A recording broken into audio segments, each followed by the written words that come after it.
సొలొమోను యొక్క జ్ఞానము, వివేకము, మహాజ్ఞాని అని షేబారాని తెలుసుకున్నప్పుడు ఇతరుల ద్వారా ఆ దేశపు ప్రజల ద్వారా షేబారాని సొలొమోను గురించి తెలుసుకున్నప్పుడు విందే సొలొమోను గురించి మహాజ్ఞాని, మహావివేకం గలవాడు అని షేబారాని తెలిసినప్పుడు షేబారాని మాటలు చెప్పిన మాటలు నమ్మలేదండి. చెప్పిన మాటలు నమ్మక స్వయంగా వెళ్ళి నేనే చూడాలి అని తాను గుర్రపు రౌతుల మీద షేబా దేశపు రాణి సొలొమోను దగ్గరకు స్వయంగా ఆమె వచ్చింది.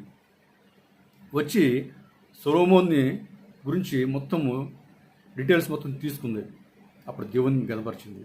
ఈరోజు అనేకులు చెప్పుడు మాటలు విని సంసారాలను కూల్చుకుంటున్నారు. స్వయంగా వెళ్ళి చూడలేదు, స్వయంగా ఇంట్లో స్వయంగా కళ్ళతో చూడలేదు, చెవులతో వింటున్నారు. విని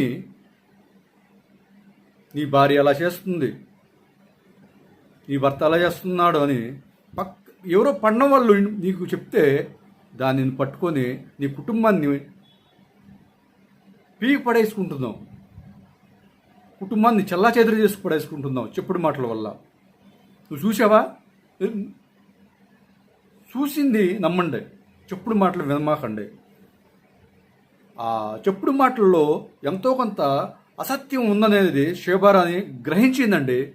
అప్పుడు ఆ షేబారాని స్వయంగా చూసింది కాబట్టి నమ్మగలిగింది.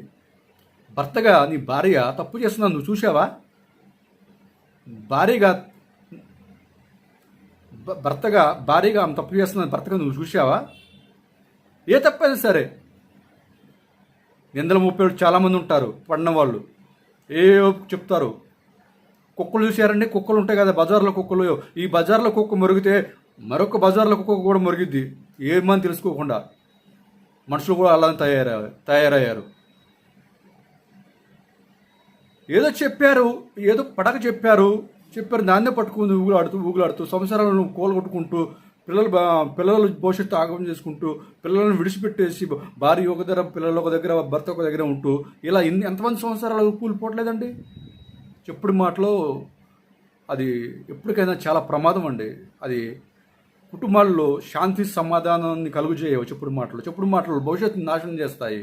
చెప్పుడు మాటలో భవిష్యత్తుకి ఉన్నతమైన మార్గాన్ని చూపించదు.